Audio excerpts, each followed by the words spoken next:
नमस्कार बंधुरा एक्सप्लोरार मिनाल यूट्यूब चैनले आपनादेर सुस्वागतम। आमी এই মুহূর্তে তারকেশ্বর স্টেশনেতে ঢুকছি। চলুন আজকে আপনাদের এই ভিডিওতে তারকেশ্বর স্টেশন সম্পর্কিত কিছু গুরুত্বপূর্ণ ইনফরমেশন দেওয়ার চেষ্টা করছি। তারকেশ্বর স্টেশনটি স্টেশন কোড রয়েছে টিএকে। এখানেতে টোটাল 6টি লাইন আছে এবং 4টি প্ল্যাটফর্ম আছে 1, 1A, 2 এবং 3। 1 নম্বর থেকে যে ট্রেনগুলো ছাড়ে সেগুলো সচরাচর হাওড়ার দিকে যায় এবং 2 নম্বর এবং 3 নম্বরে যে ট্রেনগুলো হাওড়ার থেকে ছাড়ে সেগুলো এসে 2 এবং 3 নম্বরেতে পৌঁছায়। হাওড়া থেকে ডিস্টেন্স রয়েছে প্রায় 57 কিলোমিটারের মতো। লোকাল ট্রেনগুলোতে ভাড়া পড়ে 15 টাকার মতো, সময় লাগে 1 ঘন্টা 30 মিনিটের মতো। কিছু ডাইরেক্ট ট্রেন রয়েছে যেগুলো হাওড়া থেকে সরাসরি তারকেশ্বর স্টেশনে আসে। কিছু শেওড়াফুলির থেকে ভায়া ট্রেন আসে। শেওড়াফুলি একটি গুরুত্বপূর্ণ জংশন রয়েছে যেখানেতে অন্যান্য অনেকগুলি ট্রেন পাওয়া যায়। বর্ধমান মেন লাইন যে ট্রেনগুলো যায় সেগুলো শেওড়াফুলি স্টেশন থেকে নেমে আবার তারকেশ্বর উদ্দেশ্যে ট্রেন ধরতে হয়। আমরা এই মুহূর্তে তারকেশ্বর স্টেশনের যে সিঁড়িটি রয়েছে সিঁড়ি দিয়ে আস্তে আস্তে উঠে যাচ্ছি। ওঠার জন্য একটি এসকেলেটরের ব্যবস্থাও রয়েছে, কিন্তু শ্রাবণ মাসে যখন লক্ষ লক্ষ পুণ্যার্থী এখানেতে আসেন ভিড় ম্যানেজমেন্ট করার জন্য এখানকার পুলিশ প্রশাসন সব দিকে মুভমেন্ট করতে দেয় না। তারকেশ্বর যে মন্দিরটি রয়েছে স্টেশন থেকে ডান দিকে পড়ে এবং স্টেশন থেকে হেঁটে যেতে সময় লাগে 5 থেকে 7 মিনিটের মতো। তারকেশ্বর যে পুলিশ স্টেশন রয়েছে পুলিশ স্টেশনের একদম ডান দিকের অংশেতে রয়েছে। স্টেশনের সামনের অংশেতেই রয়েছে রেলগেট। আমরা রেলগেট দিয়ে ক্রস করছি তারকেশ্বর দেবাদিদেব মহাদেবের বাড়ি এবং মন্দির যাওয়ার জন্য। এখানেতে প্রচুর সংখ্যক মানুষ ভিড় জমান। শ্রাবণ মাসের প্রত্যেক সোমবারেই পুরো শ্রাবণ মাসেই ভিড় থাকে। দর্শনার্থীদের সুবিধার জন্য স্টেশনের পাশেতে অনেকগুলো ক্যাম্প বানানো হয়। ক্যাম্পগুলো সমস্ত বাম দিকে রয়েছে। আমরা সোজাসুজি ডান দিকে গেলে পৌঁছে যেতাম তারকেশ্বর মন্দিরে। আমাদেরকে ডান দিকে না পাঠিয়ে বাঁ দিকে পাঠানো হলো ভিড় ম্যানেজমেন্টের জন্য। এরপর ডান দিক দিয়ে অনেকগুলো গলি আছে, সেই গলিগুলো দিয়ে ঢুকে সব আলাদা আলাদা লাইনে যেতে হয়। তারকেশ্বর মন্দিরে ঢোকার জন্য এখানে ছেলেদের জন্য আলাদা লাইন রয়েছে, মেয়েদের জন্য আলাদা লাইন রয়েছে। ছেলে মেয়ে একসাথেও একটি লাইন রয়েছে এবং একটি স্পেশাল লাইন রয়েছে যেটি ভিআইপি লাইন। জেনারেল লাইনে দাঁড়ালে তারকেশ্বর মন্দিরে জল ঢালতে অনেক বেশি সময় লাগে, প্রায় 2 থেকে 3 ঘন্টা পর্যন্ত সময় লাগতে পারে। আর যেটি ভিআইপি লাইন রয়েছে ওখানেতে 100 টাকা দিয়ে টোকেন নিলে সেক্ষেত্রে অল্প সময় অপেক্ষা করেই ভিআইপি লাইনের থ্রু দিয়ে চলে যাওয়া যায় মন্দিরের ভিতরে এবং মন্দিরের ভিতরেতে শ্রাবণ মাসে শিবের মাথায় জল ঢালা যায়। বাকি যারা জেনারেল লাইনেতে দাঁড়ায় তারা মন্দিরের গায়ে, মন্দিরের সিঁড়িতে এবং মন্দির সংলগ্ন জায়গায় জল ঢালে। আমরা দেখতে পাচ্ছি স্টেশন পরিসরের সামনে একটি ছোট্ট শিব মন্দির রয়েছে, সেখানেতে শিবের মাথায় শ্রাবণের সংক্রান্তিতে সবাই জল দিচ্ছে। এটি একটি সত্যিই পুণ্যের কাজ। সবাই শেওড়াফুলির থেকে জল তুলে নিয়ে আসে। প্রায় 40-42 কিলোমিটার রাস্তা 12 থেকে 14 ঘন্টা হেঁটে তারপর তারা এখানে এসে পৌঁছায়। আমরা এখন মন্দির থেকে ঘুরে আবার স্টেশনের উদ্দেশ্যে যাচ্ছি। স্টেশনে সরাসরি রেলগেট থেকে সোজা স্টেশনে উঠে যাওয়া যায়। আবার টিকিট কাউন্টারটি রয়েছে স্টেশনের ডান দিকে, সেখানেতে ওয়েটিং রুমও রয়েছে পানীয় জলের ব্যবস্থা রয়েছে, 6টি বেডের ব্যবস্থাও। যারা রিটায়ার রুম বা ডরমেটরিতে থাকতে চান তারা এখানেতে থাকতে পারেন। স্টেশনেতে ওয়াইফাইয়ের কোনো সুবিধা নেই। বেশ কিছু চায়ের স্টল রয়েছে স্টেশনের মধ্যে। স্টেশনটি শ্রাবণ মাসেতে প্রচুর ভিড় থাকে এবং বছরের অন্যান্য সময় দিনে যেখানে 24 থেকে 30টি ট্রেন চলে সেখানেতে শ্রাবণ মাসের সোমবারে বেশ কিছু সংখ্যক ট্রেন চলে।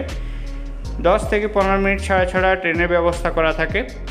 প্রত্যেক দিন লক্ষ লক্ষ মানুষ পায়ে হেঁটে তারকেশ্বরে শিবের বাড়িতে পৌঁছান। তারা সবাই ট্রেনে করেই রিটার্ন করেন, সেই জন্য রিটার্ন ট্রেনগুলোতে ভিড় অপেক্ষাকৃত অনেক বেশি হয়। ট্রেন ধরতে চাইলে আপনাকে 10-15 মিনিট আগে এসে অপেক্ষা করতে হবে, কেননা আগের ট্রেনটিতে উঠতে না পারলে তখন পরের ট্রেনেতে উঠতে হবে। দেখতে পাচ্ছি হাজার হাজার মানুষ স্টেশনের বিভিন্ন প্রান্ত থেকে এসে স্টেশনের উদ্দেশ্যে সবাই যাচ্ছেন ট্রেন ধরার জন্য। আমি আর টিকিট কাউন্টারের দিকে গেলাম না, এখানেতেই ক্যাম্প বানানো হয়েছে। ক্যাম্পের পাশ দিয়েই রেলিং দেওয়া রয়েছে, রেলিংয়ের পাশ দিয়েই একটি ছোট্ট রাস্তা আছে, সে রাস্তা দিয়ে আমি উঠে গেলাম স্টেশনেতে। চ্যানেলটিতে নতুন হলে চ্যানেলটিকে সাবস্ক্রাইব করে আমাদের পাশে থাকুন। ভিডিওটি সম্পূর্ণ দেখুন, পছন্দ হলে অবশ্যই একটি লাইক করতে ভুলবেন না। আপনার কিছু জানার থাকলে অবশ্যই কমেন্ট করুন, আমি চেষ্টা করব আপনাদের কমেন্টের অ্যান্সার দিতে। দেখতে পাচ্ছি এখন একটি স্পেশাল লোকাল যেটি শেওড়াফুলি থেকে আসছে, শেওড়াফুলি থেকে এলো তারকেশ্বর স্টেশনে। এই ট্রেনটি আবার ফিরে যাবে, চেষ্টা করছি এই ট্রেনটি ধরে নেওয়ার, কেননা পরবর্তী সময় ট্রেন ধরতে গেলে আবার 15 থেকে 20 মিনিট সময় লাগবে এবং তার মধ্যে প্রচুর সংখ্যক মানুষ এখানে এসে যান। স্টেশনের মধ্যেই অনেক সংখ্যক মানুষ বসে আরাম করেন, সারা রাত্রি তারা হেঁটে এসে স্টেশনেতে অপেক্ষা করেন বা আরাম করেন। স্টেশনেতেই কেউ কেউ বেশ কিছুক্ষণ সময় ঘুমিয়ে নেন। আমি এখন স্টেশনেতে পৌঁছে গেছি, চলেছি ট্রেন ধরার উদ্দেশ্যে।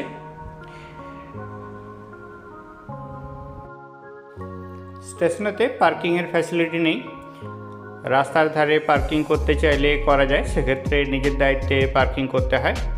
মন্দিরের সামনে রয়েছে একটি বড় পার্কিং, এটি ফ্রি পার্কিং রয়েছে, আপনারা চাইলে গাড়ি নিয়ে গেলে সেখানেতে গাড়ি রাখতে পারেন। স্টেশনটি হুগলি জেলায় অবস্থিত, হুগলি জেলার মানুষ সব থেকে বেশি উপকৃত হন। হুগলি জেলা ছাড়া বাঁকুড়া, পশ্চিম মেদিনীপুর, পূর্ব মেদিনীপুর এবং বর্ধমান, বীরভূম এই সমস্ত জায়গার থেকেও বাস যোগাযোগ রয়েছে তারকেশ্বরের সাথে।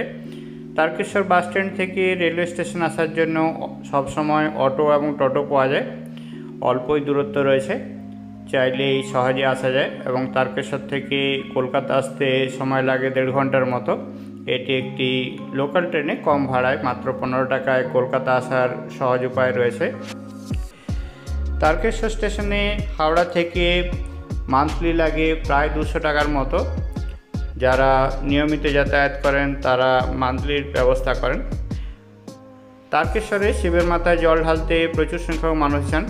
যারা একবার তারকেশ্বরে জল ঢালতে যান তারা চেষ্টা করেন 3 বার পর্যন্ত জল ঢেলে কমপ্লিট করতে। আমরা দেখতে পাচ্ছি বাঁক নিয়েও স্টেশনের মধ্যে অনেক মানুষ আসছেন। ভিড়ের মধ্যে বাঁকগুলো ট্রেনের উপরের অংশেতে তারা কাপড়ের সাথে বেঁধে দেন যাতে যাত্রীদের অসুবিধা না হয়। যারা ছোট ছোট বাঁক নিয়ে তারকেশ্বর মন্দিরেতে জল ঢালতে যান তাদের বাঁকগুলোকে মন্দিরের ভিতরে প্রবেশ করতে দেওয়া হয় না, বাঁকগুলোকে আগেই নিয়ে নেওয়া হয় এবং সাইড করে রাখা হয়। অনেকগুলো টোকেন দিয়েও কাউন্টার রয়েছে, যেখানে বাঁক জমা দিলে তাদেরকে দেওয়া হয় একটি টোকেন, আবার সেই টোকেন দেখালে বাঁকটি তারা ফিরিয়ে নিয়ে যায়। অনেকে বাঁক আগেই নির্দিষ্ট কোনো একটি নির্দিষ্ট জায়গায় রেখে তারপর তারা জল নিয়ে তারকেশ্বর মন্দিরেতে যায়। আমরা দেখতে পাচ্ছি স্টেশন চত্বরে প্রচুর সংখ্যক মানুষ বসে অপেক্ষা করছেন, আরাম করে নিচ্ছেন। আরাম করে তারা ট্রেনেতে উঠবেন। পায়ের অবস্থা সত্যিই খুব খারাপ হয়ে যায়, এবছর রাস্তাঘাটের অবস্থা খুব খারাপ রয়েছে তার উপর গরম। তারকেশ্বরের প্রথম সোমবারেতে প্রায় 9 থেকে 12 লক্ষ মানুষের ভিড় হয়েছিল। সকালের দিকে ভিড় সব থেকে বেশি ছিল। সকালের দিকে যারা জল ঢালার জন্য গিয়েছিলেন তাদের প্রায় 2 থেকে 3 ঘন্টা পর্যন্ত জেনারেল লাইনেতে অপেক্ষা করতে হয়েছে। আপনাদেরকে ইনফরমেশনটি দিয়ে সাহায্য করতে চেষ্টা করলাম। ইনফরমেশনটি আপনাদের কেমন লাগলো জানাতে ভুলবেন না।